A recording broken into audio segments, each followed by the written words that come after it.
This government meeting is brought to you by Eastworks and our local cable subscribers.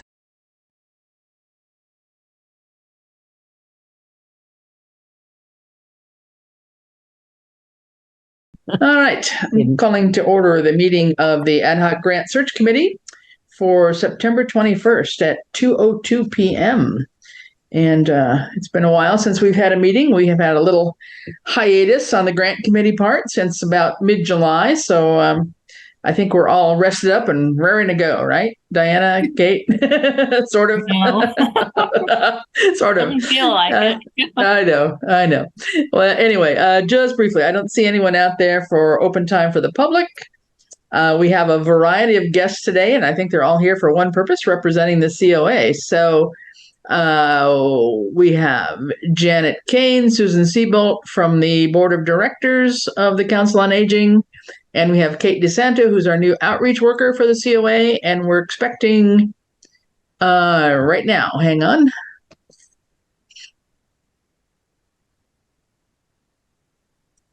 Perfect. Yes. Christina with a C. Yeah. Very good. Oh, we got to get your screen down a little bit, Christina. We can see the top of your head. Going in incognito. There she is. Okay, we're just introducing everybody. So Christina Johnson, our new COA director. So basically, what we wanted to do, I think, starting off with these guys, we've got a couple of agenda items.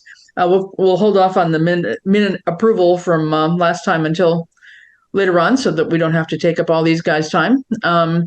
So Christina is the new director of the COA. Welcome. And Kate, as the new outreach worker, also welcome. So what we wanted to do, we heard via the grapevine that the Highland Valley grant that had been applied for back in about June-ish, thereabouts, to focus on aging in place, I think it was, rather than a memory cafe.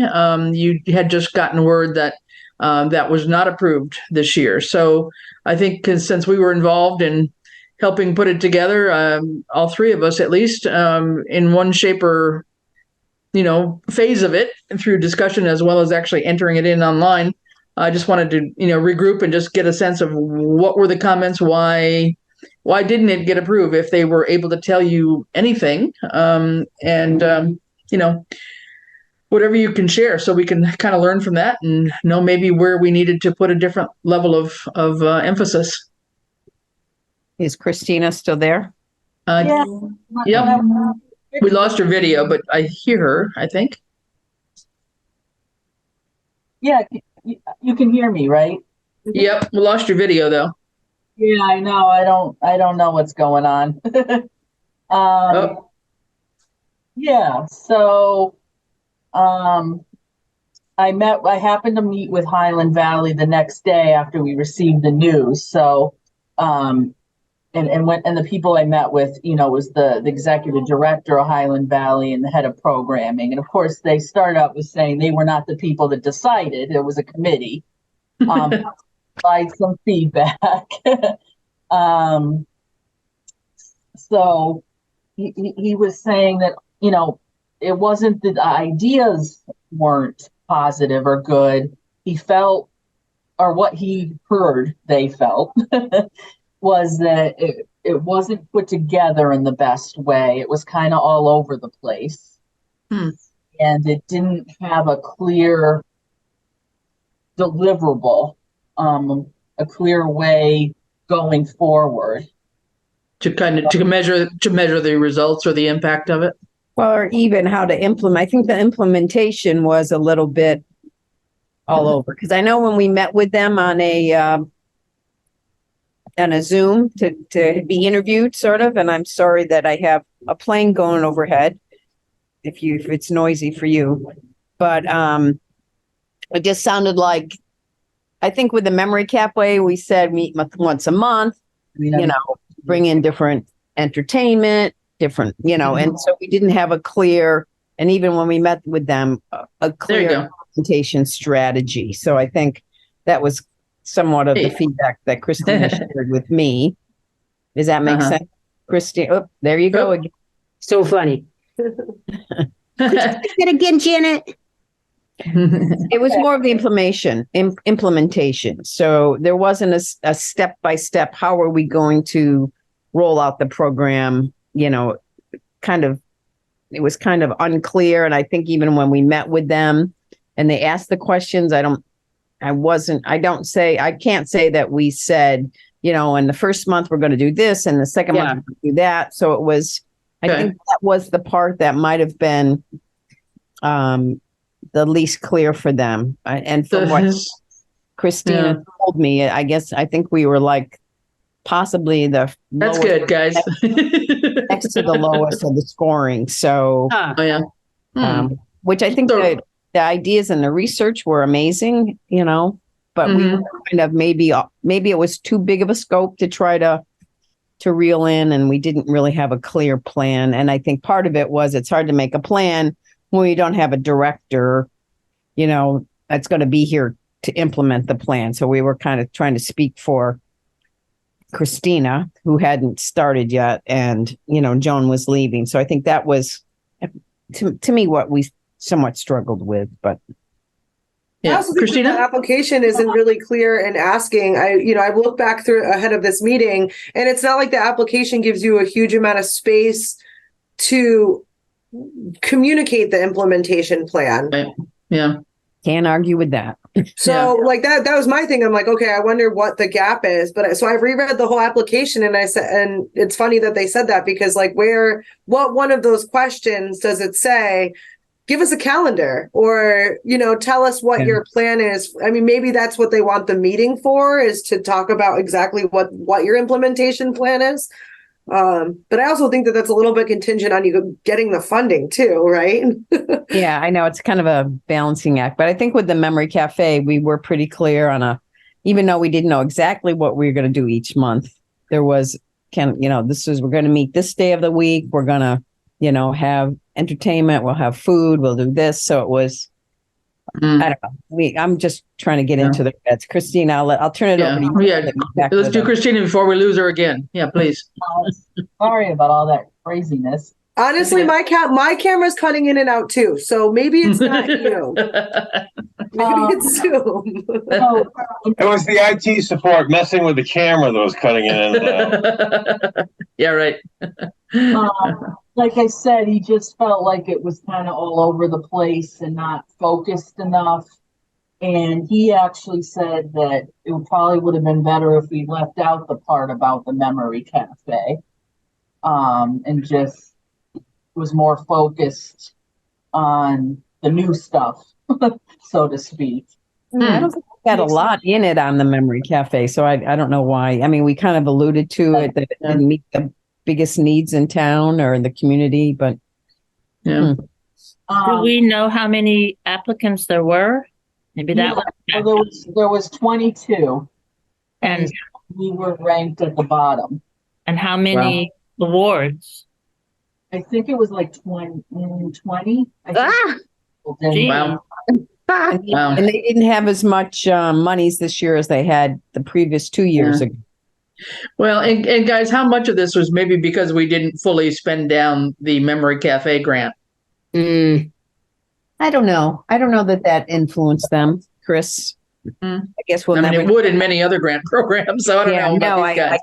I can't help but think that might have some type of, you know, not that we didn't. There were many months where we didn't have people with memory issues, but we had a large turnout of people. That was kind of why we decided to go in the direction we went into. But it may have an influence as well.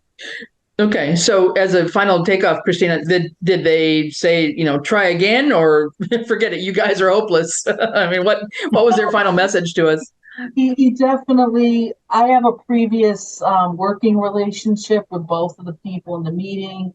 And so they knew me and they were excited I had begun, and we all, you know, agreed going forward. This was, you know, a good fresh start. And yeah, he definitely was encouraging. You know, he said there's other opportunities, definitely apply again. So it wasn't discouraging in that sense at all. Okay. Well, yeah, he was just really blunt about, well, it's funny, when I walked in, I didn't even have to bring this up. It seemed like he was a little scared I was mad at him. So that's why he to explain right away that he didn't have any part in the decision. So I want you to yell at him or something, right? So yeah, so Yeah. yeah, no, it wasn't discouraging overall. He just felt like maybe it wasn't the strongest showing. So probably tighter timelines and more specificity in terms of the actual activities that would occur at each of these monthly meetings or whatever it would be then. Yeah. yeah, the checklist that they attached, it kind of said implementation was one of our weak points. Yeah. Okay.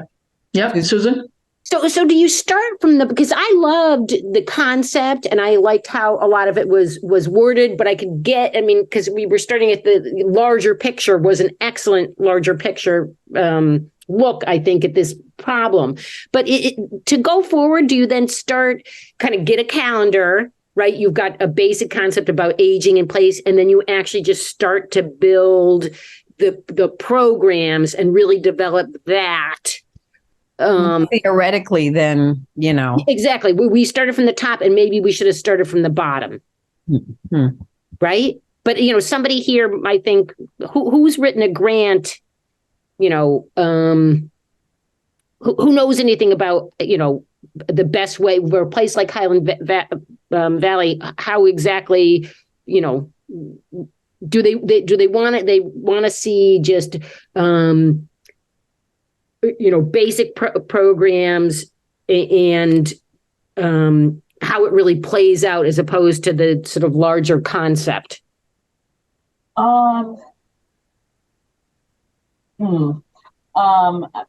guess, and I saw a little of this too.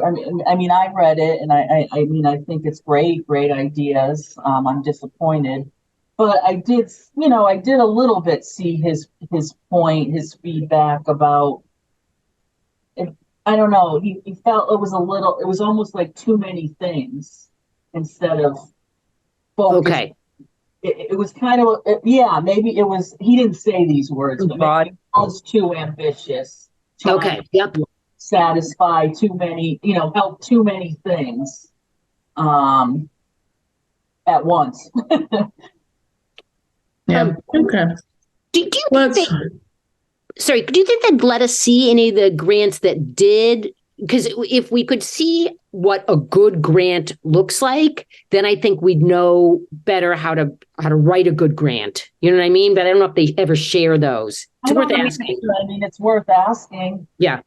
Yeah. And I think we got the grant 2 years ago, Susan, and I think it was, well written and.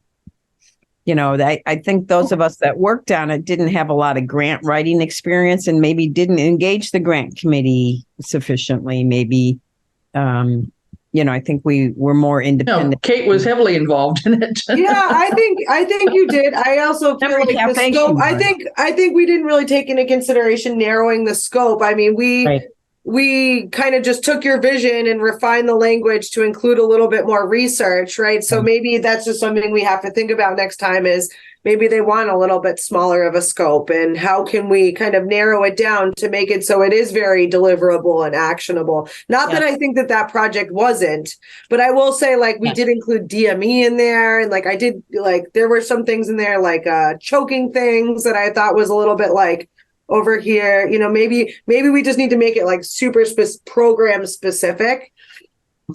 Okay.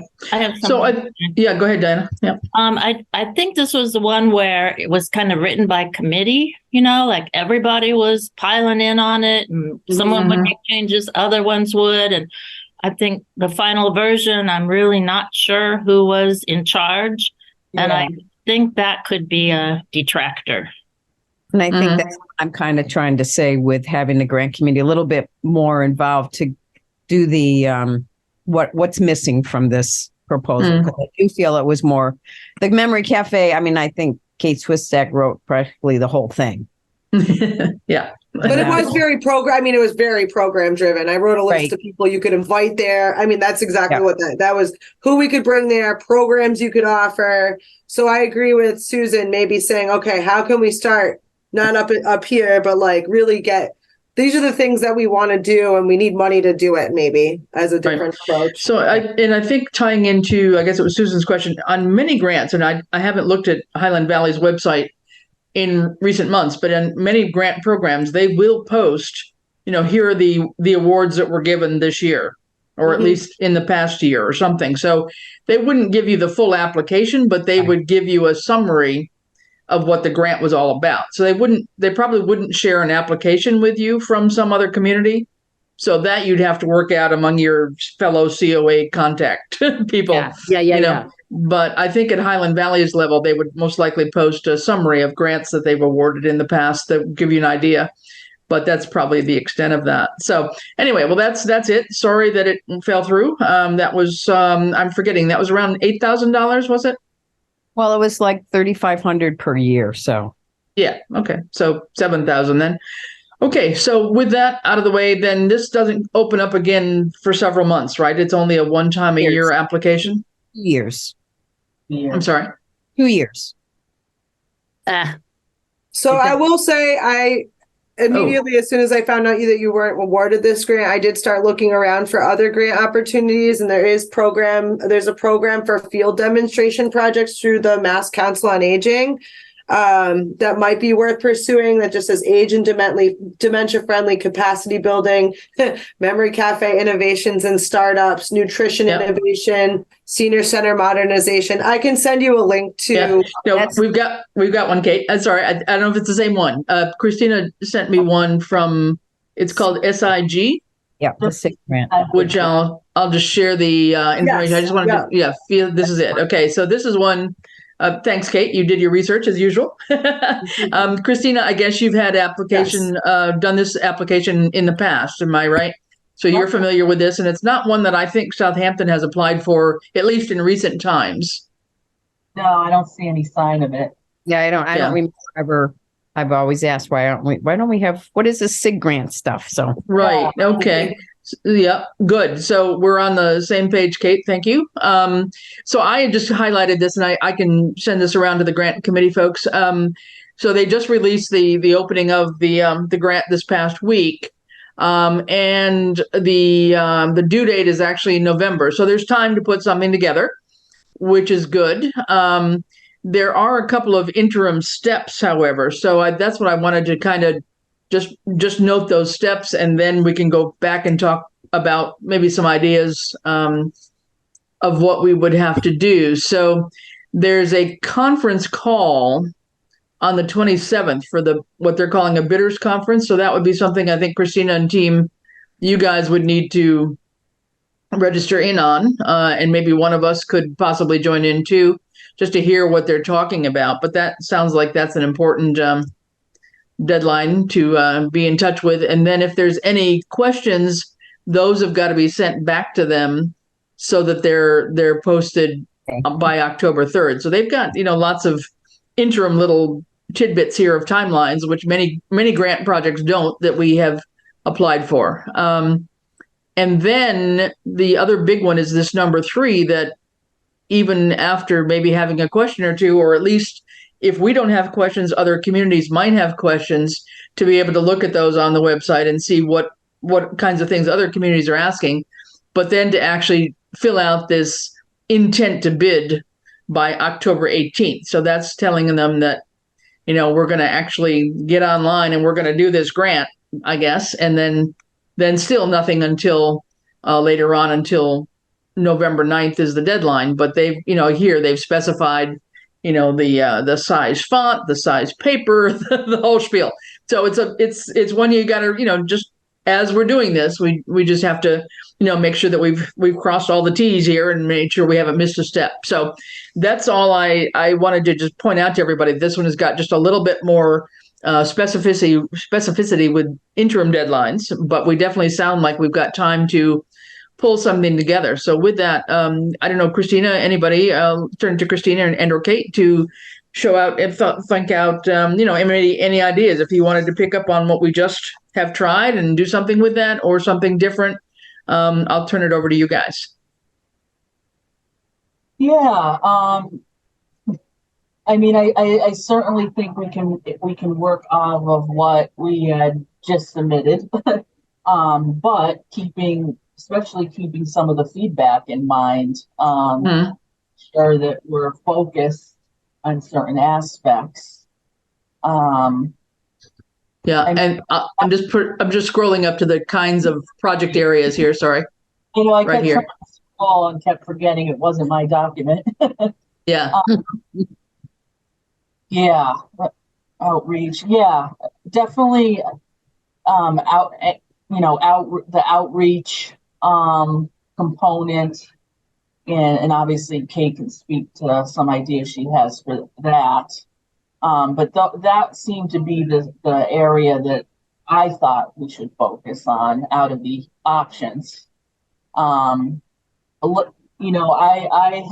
I used SIG. Well, the word it's funny because when you say SIG grant, you're saying grant twice, but but the SIG grant I used to have in place at my old position as a director, and we actually it wasn't so specific, so it does look, and it looks, and it was more so like a form that you filled out, albeit with a lot of narratives that you had to write. But yeah, so it's definitely a different system now. But like we actually paid our outreach coordinator out of the SIG money, and then any kind of outreach programming and outreach expenses.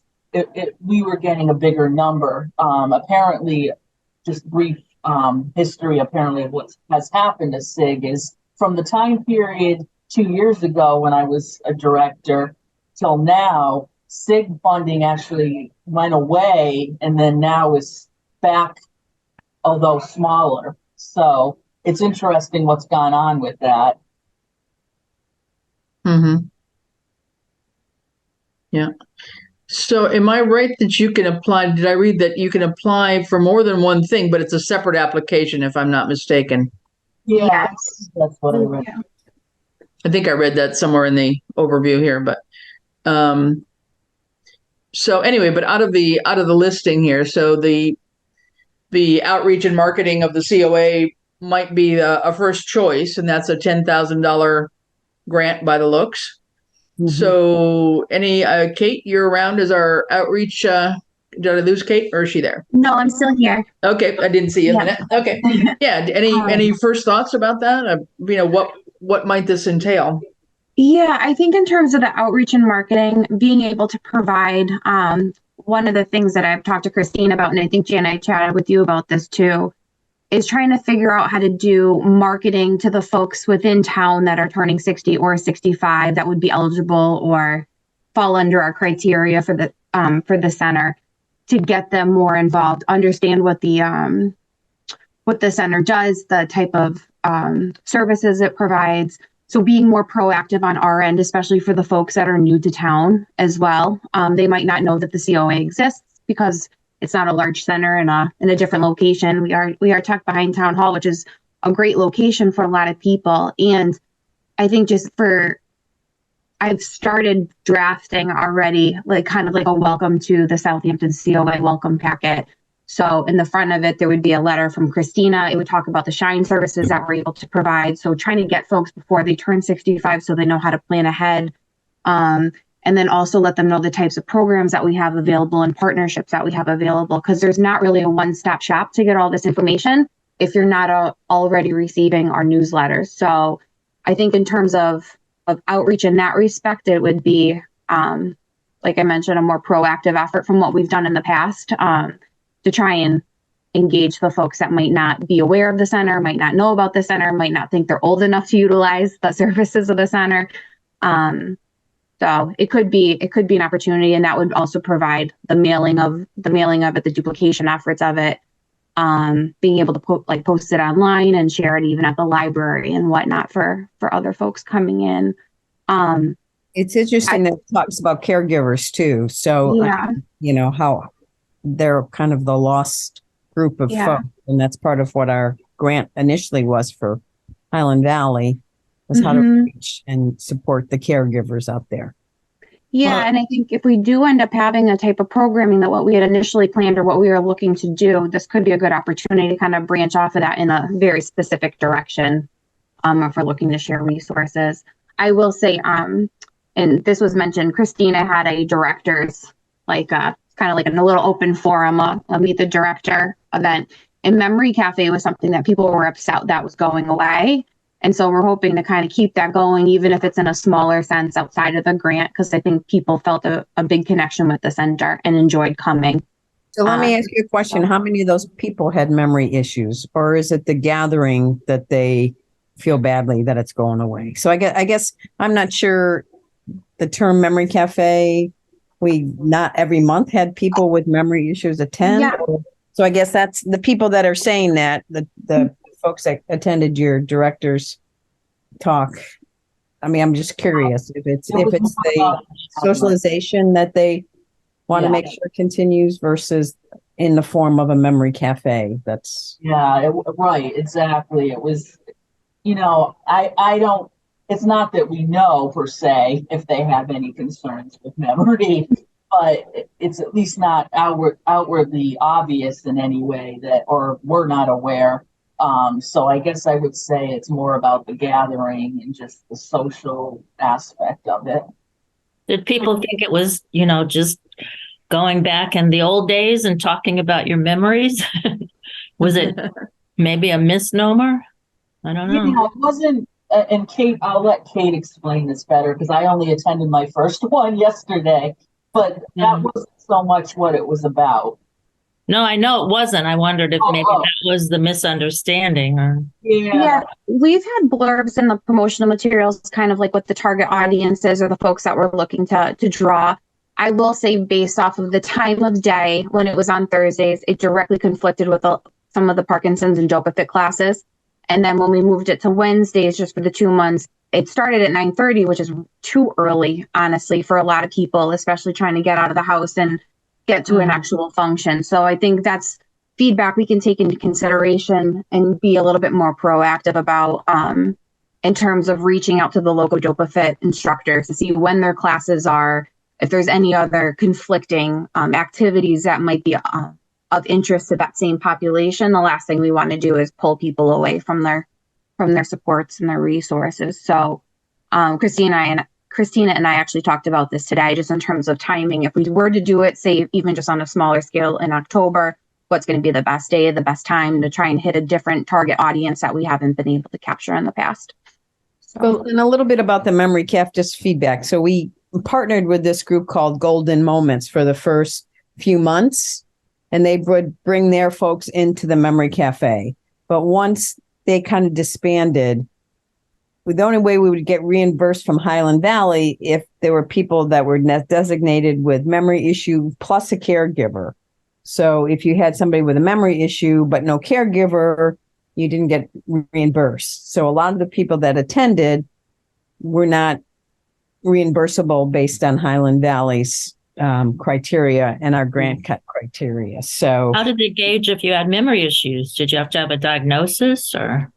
I think they had to, if there was a person with a caregiver, those names were submitted to Highland Valley and confidentially. Yeah, but at least again, I'm only basing on the one that just happened. Like on the form, Joan was actually here, so she handed me the sign-in form and said, "Well, these two people came. One of them has memory issues, but I don't know exactly what she was basing that on. It was her opinion, so to speak. Because in other words, it's not like people come in and they're like, oh, I mean, maybe maybe certain people would, but I'm suffering from memory issues. It's not outwardly stated per se. So it's tricky for sure. I think this would be interesting too, especially for this specific line item.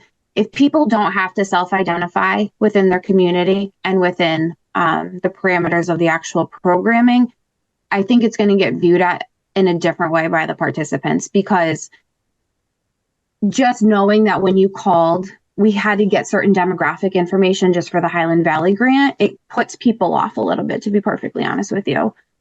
even just asking about when their birth date is, what their gender is. It's a lot of personal information you're taking up front when we do the RSVPs and whatnot. And especially if you're asking, are you a caregiver? Are you a person that is experiencing X, Y, and Z? I don't know how much that put off people. So if there's an opportunity, especially with this grant, to be a little bit more vague, we don't have to identify certain people that might have a certain memory issue or would fall under a parameter that was important for the other grant. I think there's a lot more that we could do with the programming, to be honest with you. So I think people were hesitant to come out in their own, like you said, Kate, in their own community and say, I have a memory issue and this is my caregiver, and there wasn't a separation of the caregiver. We don't have the space to say the caregivers go over here and we'll run a session for you. And the folks with memory issues will be entertainment and cafe and help you to kind of go back in time and how do you relate today versus for people without memory issues. So yeah, it was a tough, I think, people struggled with it. Yeah. Let me just scroll down a minute. This is where I did read that if you did apply for more than one, it was a separate application form for each. But this just gives us a little bit about the submission requirements. So if we're talking about this, which I thought we were going to go away from, but just to say here that what stands out to me here is this development of an age and dementia friendly action plan, which definitely doesn't exist, I think. So that's another kind of lift that would have to be done for this particular grant if you were to go in that direction. Oops, I went too fast. Sorry. What happened? The Memory Cafe is the next one, and that one is a dementia friendly community kind of. Mm-hmm. Well, building innovations or startup. I'm not sure. Capacity building. Yeah, I don't know that they're going to move in that direction or not. So. Right. No, but since we've just been talking about that subject, I mean, what I'm saying is, should that be a topic for this grant? There's, certain things that they're going to be requiring of us. That's all. So then jumping down to the one that you were starting to talk about, this one here, let me see if it goes on to the next page. It doesn't. It's right here. So this one. Okay. So this is the one. Choose from one or both of these categories for marketing and outreach. Becoming the talk of the town, getting your community to know about the COA, promoting it as the front door, educating your community on what the COA is and programs and services. So a little bit of what Kate was just talking about. And then educating and connecting family caregivers, developing community-specific resource materials, ways to identify and contact caregivers who may not know or consider themselves caregivers, etc.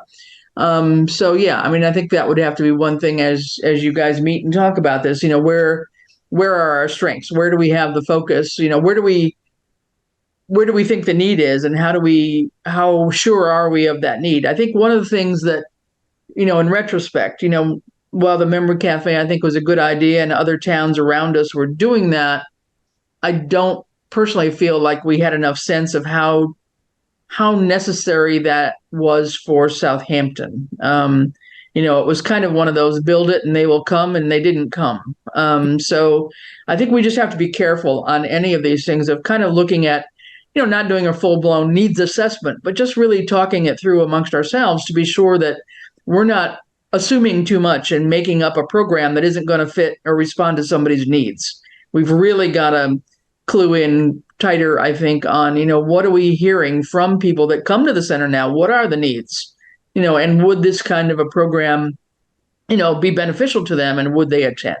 So I think, we just got to be, I think we were a little faster in our writing than we were our thinking last time, I guess is what I'm saying, where we had a lot of ideas, but we weren't totally aware of, how big the population is in town that might have needed those services of a memory cafe. So however we approach this time, we just need to, just think that through a little bit tighter, maybe. Yeah, I think that's a really excellent point. Yeah. So it's a tough one to define, though, Mm-hmm. Mm-hmm. to figure out who those people are, or how many of them are in town. I think right. Well, it's true. I mean, because again, do people self-identify? Did they think of themselves that way? The stigma attached, etc. It's all there. I mean, I know. I think on this one, just back on the outreach part and marketing, Kate, if I heard you correctly, you were focusing a little bit on perhaps new people to town that might not know so much about the center, as one audience, but we've definitely got those that receive the newsletter. And then we've got that sort of faithful group that comes to the center all the time, right? Yeah. But I think there's still a whole bunch of other people that if they get the newsletter, they don't read it, or they're not interested because they think the only thing that happens at the COA is bingo or something. I mean, they don't look for the innovative programs and so forth that have been developed over time. They have a preconceived notion of what happens at the senior center for whatever reason. And those are the people that right now I think we're not able to draw out. They're not necessarily new to town at all, but they're just people that are not getting out of their house to come and at least visit and get a sense of what's there. So somehow that kind of public, I don't know what it is, something that would attract them. Because I think that is a key audience. I think of people that I know of around town that I bet you, I talked to some woman the other day she's in her 80s and said, I've never been down to town hall before, but I had to come down and do something the other day. And it was my first time to come to town hall. And I thought, my God, you've lived here for 60 years and you've never been to town hall. So it just makes me think that there's a whole other group of people that need to be reached somehow. And so whatever that creative idea is to reach them, that could be the nugget to this whole thing. Yeah. And I will say, I know our newsletter is available obviously on the website, but you have to know where to look for it. Yeah. We do try and post things online on Facebook, but then again, there's only so many people that are on Facebook. When we had done the last mailing, I believe there was about 400 email addresses that we had emailed it out to, but we have about a little over 1,900 seniors based off of the last information that we got back. So there's a huge group of people that we're not necessarily touching on a daily basis or even on a yearly basis in regards to communication and resources. So I think there's a huge opportunity there. Yeah. And the newsletter only gets mailed twice a year. So when somebody comes down to get it or is on the email list or enjoys Facebook or, figures out what a website is. Yeah. Right. Those 1,915 or so folks. Exactly. Yeah.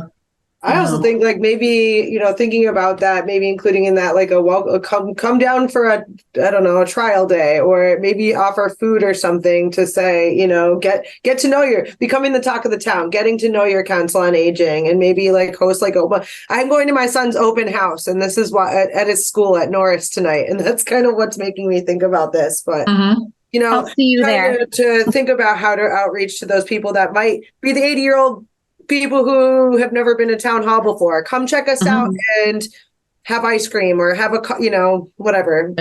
Yeah.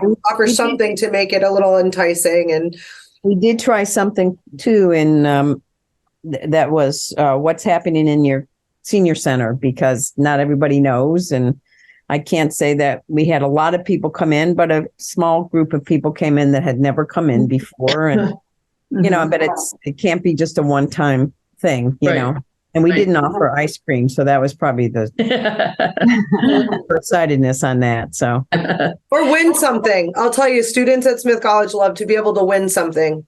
Come in and, win this, be entered in a raffle to win this prize. Kids love that. Mm-hmm.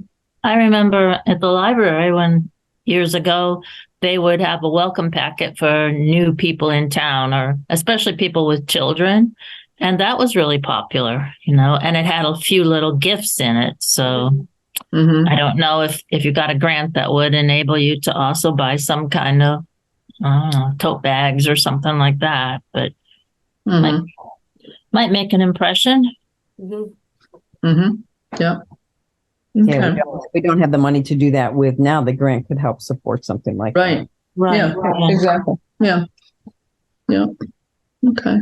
Yeah. I mean, I think, anything that, could be an activity to start, getting people in the door. And then of course, the marketing part is, all right, the outreach is to get him in the door. The marketing is getting him to come a second and a third time. Right. So, I mean, all of that has got to be kind of kind of tied together in whatever we put forward as a narrative.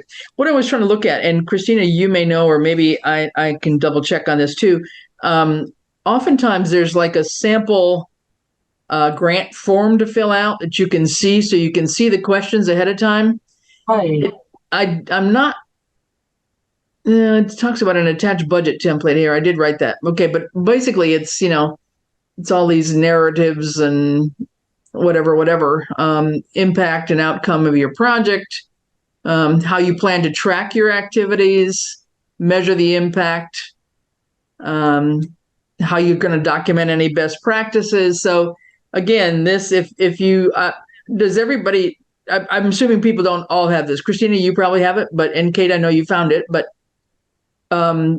shall we I can forward it around to people, or you can forward it, however. Yeah, I think I sent it to Susan and Cynthia, the folks that work with them, I believe. I mean, it's just it's the MCOA newsletter, which we get on a weekly basis or whatever if people are signed up. So yeah, and this one, like the Memory Cafe, is a cost reimbursement one, so you have to incur the cost first and then get reimbursed, which is typical. But I guess I just wanted us to focus in on some timelines here, because that seems like that would be really, really important. So I guess that's that part. I'm sorry. Did this? Oh, this just had the budget. That's all I think that was here, which doesn't tell you much of anything really. That was kind of the budget template that they were using, but that wasn't too. Like I said in the past, there was more like kind of what you're looking for. And I usually there's like a hyperlink to a sample application, and I'm not seeing it, but I might not have read carefully either. But anyway, it does give you a bit of a narrative here on page 4 about the kinds of things to include in there, those 6 or 7 things, and especially a pretty detailed budget, I would think, with a description of the items and so forth that would be required, and any in-kind support that you might have. So whether that, it sounds like it includes salary. So the salary of the outreach coordinator working on this, for example. So those kinds of things sound like they're allowable. So I don't know if there's more things that we can say today, except to make everybody aware of this and put this on the fast track, given that I think it's next a week from now, basically, that there's this other meeting that jumped down 27th. So I'll assume that, Christina, Kate, you guys will pop in on that. And, Kate or Diana, if you have time, if you wanted to join in, just register for it. I think there's a link in this thing, and I'll send that around too. And then we should probably get back together soon after that. So that would be maybe a question. I mean, usually we're meeting on every 2 week schedule, but when there is a grant due, we're usually pretty amenable to getting back together sooner if we need to. So the phone call would be on the 28th. Then any responses are going to be questions are due. Conference call is the 27th. I'm sorry. Any questions are due the 28th, and then their answers to those are on the 3rd. So I'm wondering if between the 3rd and the, say the 4th is a Wednesday, which has been our usual day.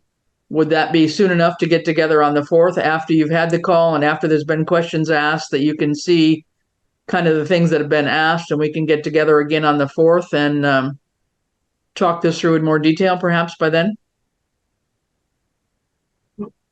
Does that timeline work, or is that too far out?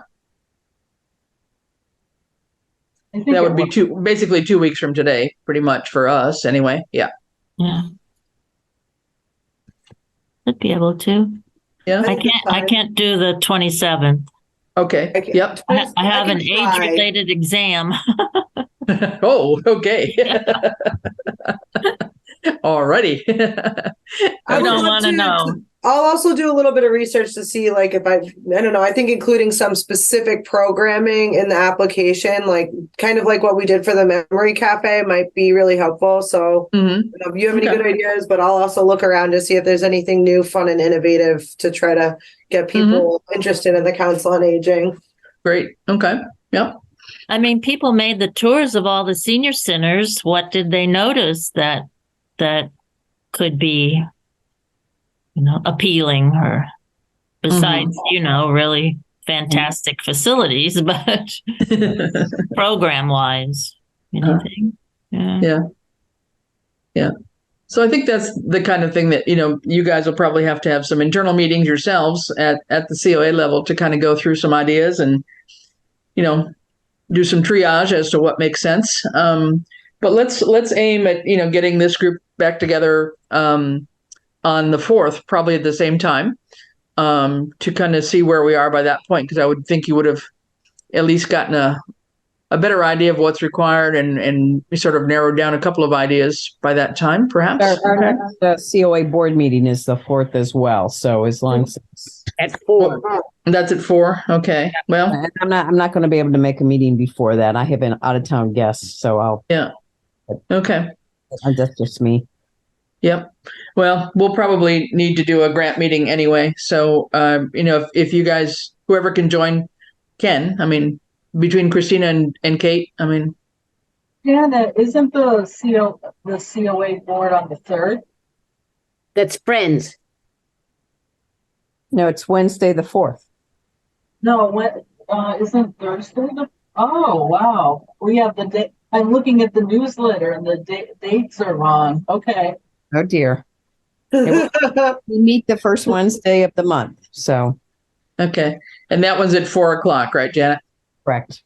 Okay. So if we meet at 2, we should, we'd be done by then. Anybody who can come to the grant meeting at 2:00 on the 4th. Okay. Is it too late to change the date, Christina, on the newsletter? It hasn't gone out yet. I'm trying to get it done. So. Yeah. Okay. So we always a Wednesday meeting at 4:00, unless there's an exception, maybe once or twice a week. You just must have the date wrong. Yeah. Okay. Glad we talked about it. Yeah. So somebody must have an old calendar or something. You sure it's 23? Yeah, maybe it was 22 on the 5th. Or maybe it's 24. Yeah. Okay. All right. So with that, I'll let the folks from the COA disappear if you'd like to. We've got another quick agenda item on our side and some minutes to approve. And so I'll ask that Kate and Diana hang in there another few minutes. Okay. Okay, thank you, Grant Committee. All right. Thank you. Good. All right. Glad you could come.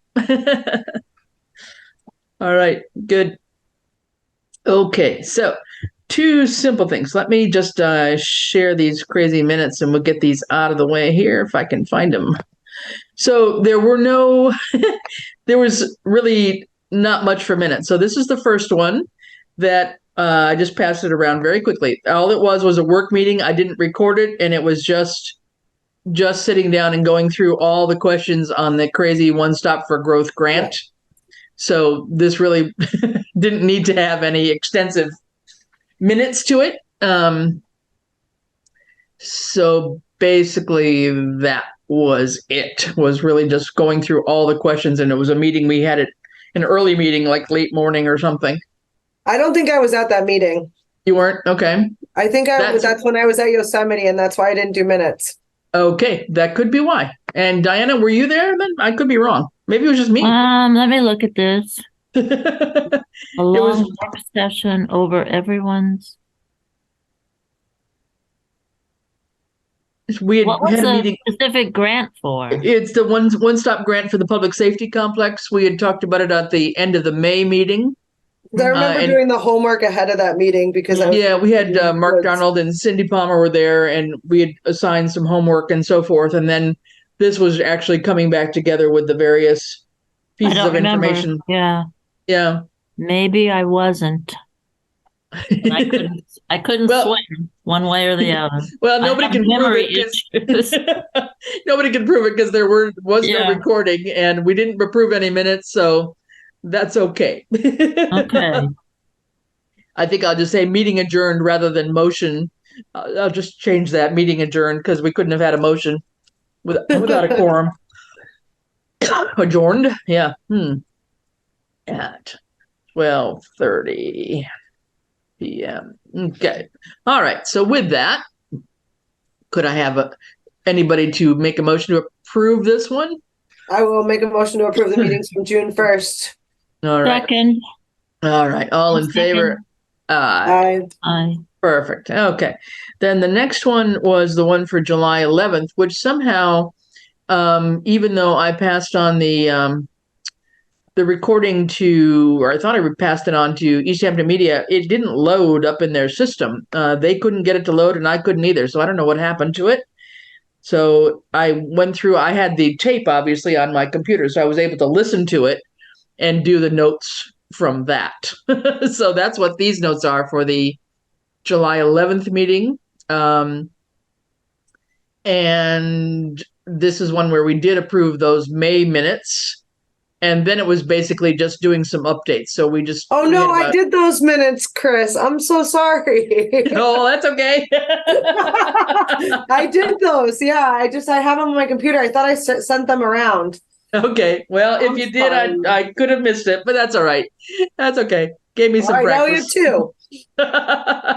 2. That's fine. So this one was just basically acknowledging that Ed and Mark had gone and gotten the Mass Trails grant, and we were talking about what might need to happen with Mass Trails. I think there will probably be one more iteration of an application into them for design work. It shouldn't need a whole lot more, but maybe another couple $100,000 to finish off the amount of money we have available for design on the Greenway.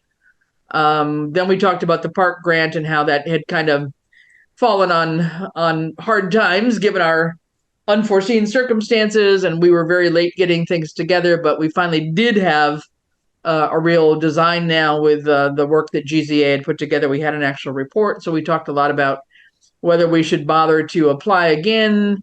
The deadline, if I recall, was within 2 or 3 days of our meeting, so it was going to be a quick, heavy lift. And basically, after talking it through, we all kind of came to the idea that this really wasn't worth burning our bridges with the person who was the program coordinator, because she might not have been too thrilled with our performance on the past grant since we didn't get it done in time.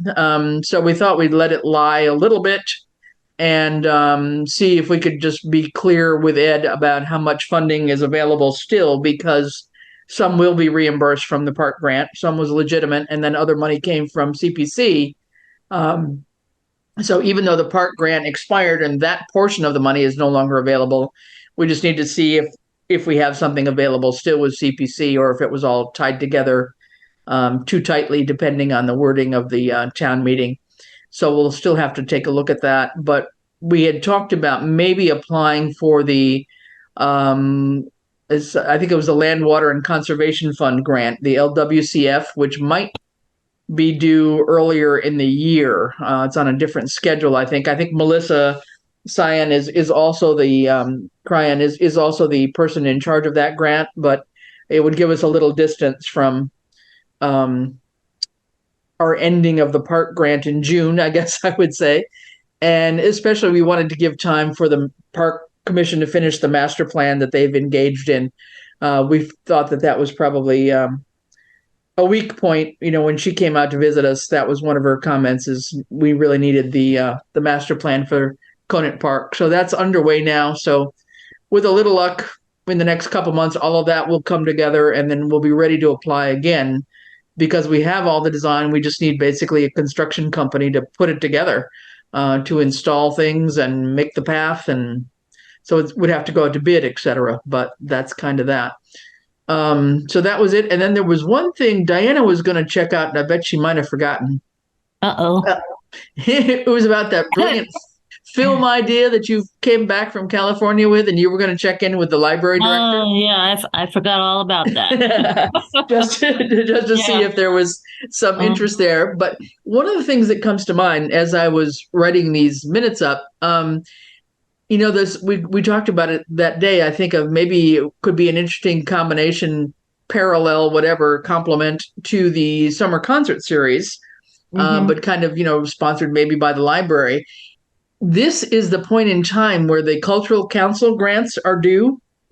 And we've got local cultural council and state cultural council grants. So I know Lucy's in on the local council grant. I never see an application on that. So that might be one thing to check out, is if we could get a grant application and see what's involved in that. But, they're the ones that put forth the money toward the summer concert series. So maybe we could even try to put in an application locally or look at the state cultural council, because I'm seeing adverts in like the Hilltown newspaper where other communities are, putting out a call for ideas for their cultural council grant. So it seems to be not overly well advertised here personally, but I know we have them. So it just struck me that this might be one that would fit very, very nicely if we could engage the library folks in their interest. Well, I was just talking to the library director about grants, and perfect, because the Massachusetts Board of Library Commissioners always has a huge list of grants, and always like, why don't you people ask? So they are working on one, I think, to get a shed to store books in for their book sale for the Friends. Okay. So yeah. I could. So you think I should ask the director if they'd be interested in this whole thing? Yeah, I think. And would you mind checking in with Lucy just to see if she's got an application for, the local culture, or what the deadlines are even? I think that I'm not sure how specific. On the cultural council? She's on the cultural council, and I don't know. I'm not sure who else is. I would have to look back at maybe on the town website. Yeah. Who's on the culture council? I'll send Lucy an email now, but otherwise it wouldn't be till Monday, right? Yeah, and just ask her if she's got an application or where to find an application for both the local and the state cultural council, and just see what she has to say. All right. This might be a nice one to fit. I think it could be kind of fun if we could do that. But yeah, honestly, I did forget all about it. Well, would you were you just talking about for buying like an inflatable screen and a projector, or like the cost of the video? I don't know. Yeah, I don't know, because the inflatable screen, the one I went to, was huge, but that was for big, hundreds of people. This it might not have to be that big, and but still, you'd want something like that. And I think that. I'm thinking part of the main cost, right, is going to be the licensing for the films, right? You've got to. I guess so. Yeah. That's the kicker, I think, in terms of some of the cost figure, but we don't know that. So that would require a little bit of research too. But I just wonder if someone else that's done that around here that like we could even reach out to. You're like, what did it take to get this off the ground? Like, was it as simple as paying a licensing fee and just buying these couple of things, and what did you buy and how much? Well, I could find there's a website for the California one, but of course that's a LA thing, so it's not really apples and apples here. But there might be some locally that may have done something, whether not necessarily. I mean, whether it would be a park group or a library, who knows? But I think we were gravitating a bit toward the library because. Way back when, Dan LaValle had this idea at some point in time, maybe not quite as grandiose as what you saw in California, but he had kind of wanted to see this happen maybe at the senior center or even outdoors. But the licensing issue was a tricky one, I think, as he started looking at it. And yet at the same time, it seemed like libraries in particular had a special dispensation. We've run into that at the church too. Because they did have an outdoor movie a couple of years ago on Church Hill. I wasn't in town that summer, but I remember talk about the license and all, and I don't know what the what the answer was, but you can't just pop in a cassette and show it to everybody. I know all this copyright stuff. Springfield. It looks. I'm just looking at like somewhere that's closer than Los Angeles, but it looks like Springfield did movies in the park, and it says it was the director of Parks, Buildings, and Recreation Management, Patrick Sullivan, who hosted it. So that's a pretty specific. And they were playing new movies. Strange World, Puss in so. And remember, they did it in East Hampton for a while too, like on the side of a building on Cottage Ave. I'm just now remembering that a few years ago. Yeah. So I just wonder if maybe that individual would be worth reaching out to say, like, how did you do this? And was it really that complicated?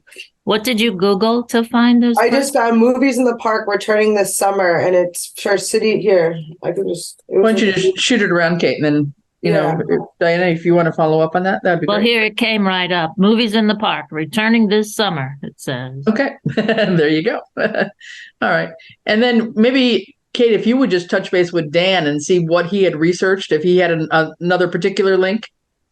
Because I know he had started to do something. And if he had, gone, 5 feet down the path, let's at least find out what he knew or didn't know from his work on that. So that would be my only thing on that. So with that, all that interim discussion, could I have a motion to approve those minutes? By the way, I forgot. I'll make a motion to approve the minutes from July 11th. Thank you. Second. All right. All in favor? Aye. Aye. Perfect. So do you want me to, sorry, before I forget, do you want me to reach out to the whoever this person is? Like, I'm happy to do that. I just don't want it to like fall in the cracks. Yeah. Okay. You're reaching out to the Springfield people? Do you want me to? I will. Like, I don't care. I'm always going to send an email. And Sure. I'll talk to Lucy and see what she says and the library director. Good. That's I'll reach out to Dan division. too. Yeah, that's a good division. So Kate with the Springfield guy and Dan, and then Diana with Lucy and the library director, Johanna. Okay, perfect. Great. Okay. Perfect. Okay.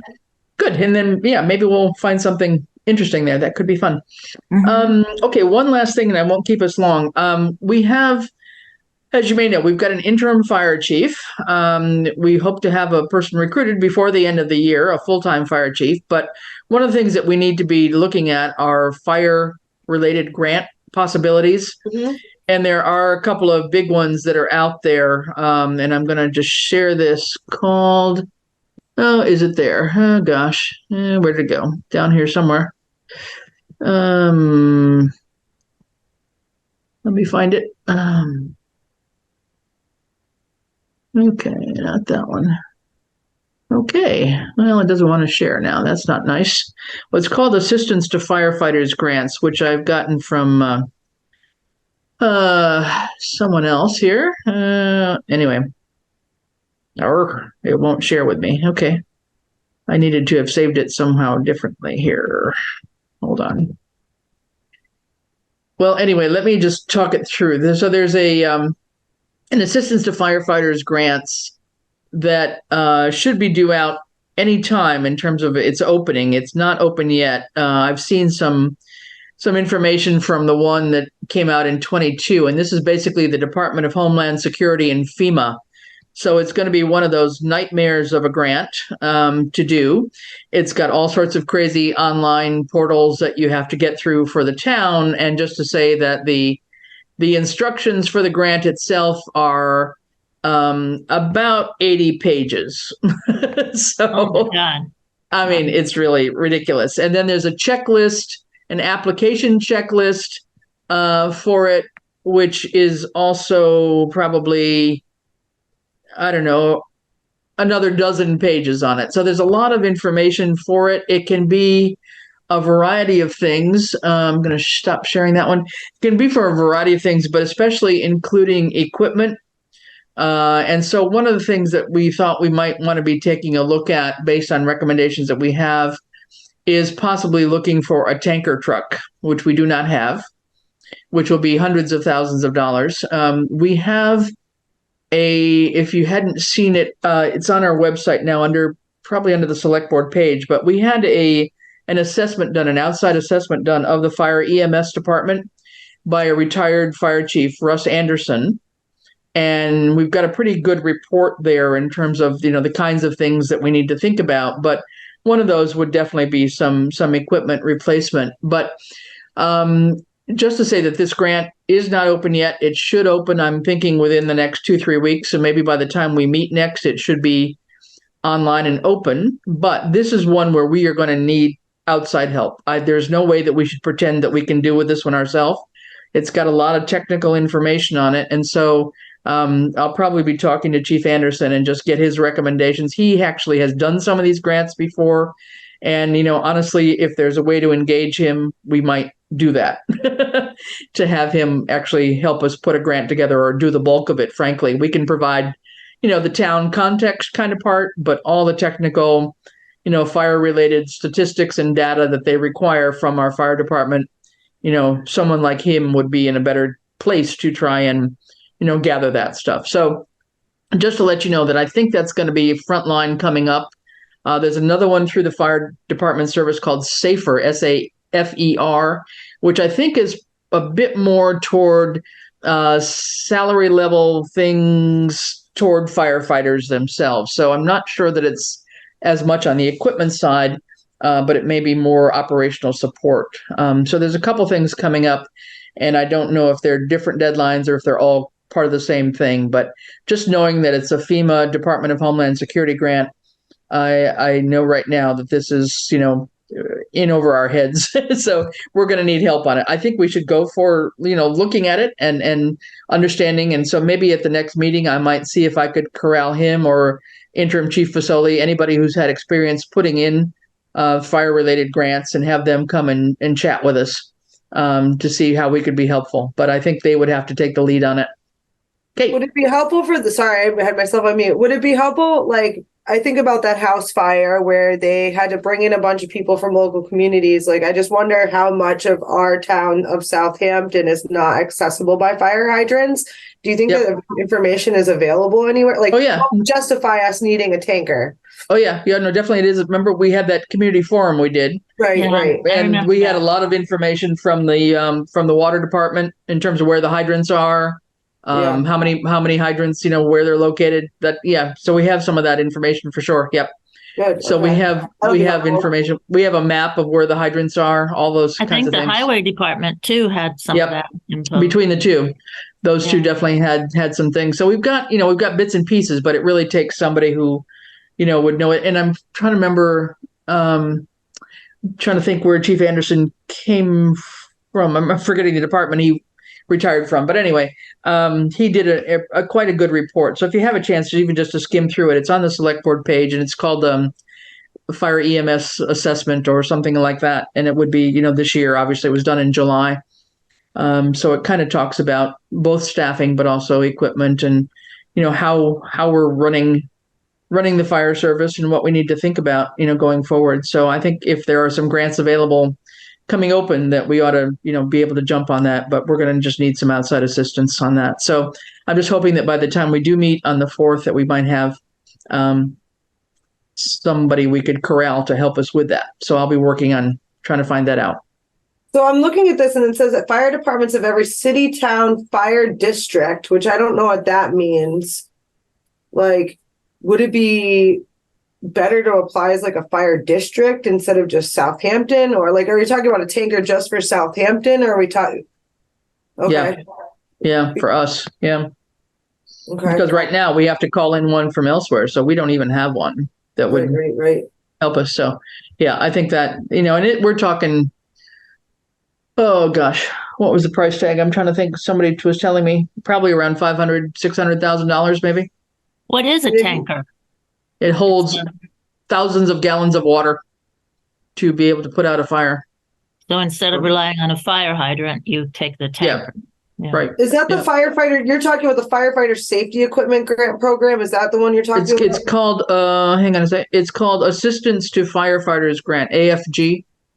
It's under FEMA, and I can send a link around. I'll send the link around afterwards. Oh, because the firefighter safety equipment, it's like the max is like $15,000. I'm just in the minute. Those are small ones. Those are like your oxygen bottles and your maybe your fire uniform. Your change out gear and things like that. No, this is different, much bigger. I'll send the link around. Don't. That would be great. Yeah, that way I can put the information. So I got this link, and so I think I will do some scouting around and see if we can maybe corral some outside expertise, just like we had Ty and Bond work on that stormwater one. We need that level of help. We can be the support entity, but to have somebody else take the lead, I think is probably going to be realistic here. So okay, so those are the only two things that I know of right now. I haven't had a chance to really scout out and see if there's other grants coming due. Nobody's been talking to me about other grant needs right now. We should hear hopefully on that crazy one-stop one for the fire department. For the public safety committee, probably next month, I think. But honestly, that was a long shot, so I would be surprised if we got anywhere with that one. It's kind of strange that they haven't heard on the landscape partnership grant either. Right, that's coming. Yeah, that should be pretty It soon, was though, supposed too. to be July that they were going to decide, not a peep. Yeah. Right. So hopefully that will be decided soon, too. Yeah. Yeah. And I did tell the librarian just while we're here that if she needed help, she could reach out to us, like Sure. Great. letters of support or something like that. And Perfect. one more thing, just because it's good, to tap everybody's brain, but the church is looking into installing mini splits in the parish hall in the the public part there, and I think the bill is like almost 17,000. So I was looking around trying to see we can get some money for that somehow, and all I could find, because there's so many energy rebates, but they're all based on tax rebates, the ones I could find. So I think under the what's it called, the Inflation Act or Reduction Act. Reduction Act. Yeah. That nonprofit, and the church is a registered nonprofit, can file a tax return and get paid directly the rebates. So yeah, if you just hear anything about that or you run into other stories about it, let me know. Good. Could they be eligible since, I don't know, I believe it was listed as a cooling center. It sounds pretty reasonable for a cooling center to have mini splits. I wonder because, I don't know, it seems like that's right? Someone said that that's documented somewhere, that they're the cooling station. So I just wonder if that might make you eligible, like it's a Southampton cooling center. Yeah. We need to have what grant would that be? I mean, I looked all over for energy rebates, energy credits, and all that. But well, you've got the state ones didn't work because they were for residential. Right. Yeah, and a lot of them are more municipality rather than nonprofit. So you fall into that funny little category there. But you do have what's it called? The Reduction Act thing did apply to municipalities too, just FYI. Yes. Right. You could get reimbursed. They called it direct pay, even though you're not filing a tax return or anything. Correct. Yeah. So I think certainly the church has got the MOU, right, for a cooling center, right? I mean, you've got the MOU with the fire department or whoever did it. The only MOU I remember had to do, with using the parking lot. I think it was I'll check it out. I think it was other facilities, but I could be wrong on that. But it's something we need to be thinking about in general. It's come up a couple of times. We need a basic cooling and heating center, for climate change and everything that's happening in this world. Especially, maybe as we build our new senior center or other facilities. I mean, that's something we have to probably factor into, a space that would accommodate that. But if you see anything about grants that aren't, tax rebates, I kind of know about that. Let me know. Right. Okay. I will look around because I like to. We'll take a look at that. And the other thing that's coming up, we've got a little bit more renewed interest in solar for town. The Ad Hoc Technology Group wants to take on another challenge. Besides the broadband, they're interested in exploring a solar generating facility for town. So they're going to be looking at that. So they're just starting it, but that's the idea. They're going to be coming to select board and asking that we give them that modified charge, I think, to their committee. So, okay. So just to say, there's some things. Yeah, maybe they could do the parking, the electric charging stations too. Exactly. I mean, and that's the idea. A lot of these places now, especially you've got, solar panels that are, standalone panels in the field, but there's all sorts of things that get used underneath those panels, right? To make them dual use, like River Valley Co-op, et cetera. So that's the way to go in the future, I think, with a lot of the design work that I've seen. Yeah, well, I did look into that for the church too, and I was quickly overwhelmed by the technology. So good that committee's looking into it. Yeah, well, they're going to try anyway, so that's their interest lately. So good. Well, that's kind of it. But just to say that there's a few things bubbling at the surface level, and I think it's it's kind of that time of year when things come up as grant opportunities. So keep your ears. I do just want to mention one other thing, because this is the bane of my existence the past 2 weeks. So school got canceled a couple times because school was too hot. And so I saw this buzz online about not having air conditioning in the school. And there were some grant opportunities, but there were very specific communities that were listed that particularly served like underserved populations, especially related to like asthma and air quality. But they listed other grants to look into if you weren't eligible for this specific grant. And it said contact your MVP program regional office. Districts in green communities, whatever that means, can contact with their regional contact person. So I wasn't sure if we fell into that category. We do. We have an MVP plan, municipal vulnerability preparedness plan exercise. We went through that. It's no. I knew about that, but for the green communities, do you know? Yeah, that too. We do. That's already. We already have. Goes back before I even got on the select board. We have, I believe it's $138,000 worth of credit toward energy reduction projects. And so one had already been done with some lighting up at Norris years ago. And now we've submitted 4 other things. One is for LED lighting at the library, both inside and in the parking lot, I believe. And these are just municipal things? They can only go towards... I think so. It's called the Green Communities Grants from the Department of Environmental Resources. And there's one that we're doing something at Town Hall. There's one, I think, at the police station, and then at the school. But the school is to look at their HVAC controls. So it's not the air part, it's the heat part. So it's looking at updating their controls for the HVAC system at Norris. And so all 4 of those have been evaluated now by Eversource to figure out how much energy savings that would qualify for. So now they've all gone toward the Mass Department of Environmental Resources to look at and hopefully approve. And so we could maybe have all those things going, because then that chops down on the $138,000 that we've been awarded. So all of those, lead toward those credits. So it's kind of a funny way to do a grant, but we've been trying to find a group of projects that would qualify. And so select board finally has put those through probably a couple months ago now. So we're waiting to hear what the value of the energy savings part is.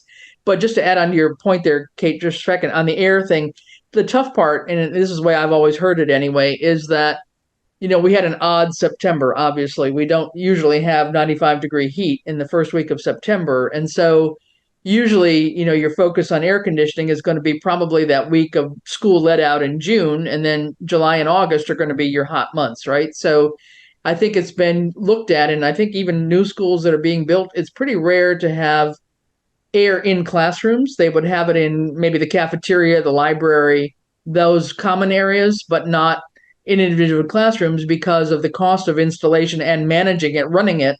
Would be so expensive. The 3 hottest months of the year, nobody's there. So, this year was a blip, which definitely was a major inconvenience to everybody involved, I know.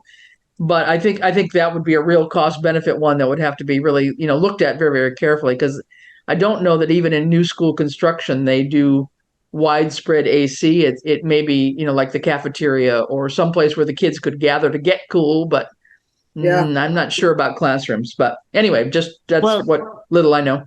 Did you see the story about considering a new school? Yeah. I just saw it in the paper, yes. Yeah. Well, we'll see. We'll see how long that takes, because sure will be long out of Norris. Yeah, they said 5 to 10 years at least. Oh yeah, easily. Yeah. This also says in coming years, utility partners will be focused on building electrification and equity. They will be able to provide rebates for certain building electrification technologies and support building assessments and modeling work. And they give a contact. So maybe that's somebody that might be worth you reaching out to. It's through Eversource. And it also says the UMass Clean Energy Extension may be able to provide technical assistance as it relates to assessing specific building needs and climate smart investments to improve air quality. So maybe, that's not specific to schools, but that might help you with the church. Mm-hmm. Yep. I can send you. Let me just copy this link because I was. Yeah. Okay, yeah. There's been a couple of things. It's been focused in the newspaper. There's been a series that UMass has put on in terms of solar and solar equity over the last months. They've had at least 2 articles in the newspaper. It's a 4-part series. And I sat in on the 3rd webinar the other day. The trouble is these things are like 3 hours long. So I have to admit, I did not sit through the entire thing. But I was hoping by having my name on the list, I would get some notes of the meeting. So if I do, I'll share those around. But Eversource, we have a contact, for the town who's our Eversource rep. And he's the one that's been involved in those other green community projects that I was just mentioning. So, but okay, good. Well, with that, I think we ought to call it quits. Thank you for all your time. It's been good to get back together after a while. I think I feel like I've had a break from grants and I need to get my head back into it again. But So thank you. October 4th, you said. October 4th at 2:00. 2:00. Yeah. Okay, I put that on my calendar. All right. Okay. I'll make a Good. motion to adjourn the meeting at 3:21. Second. All right. All in favor? Aye. Aye.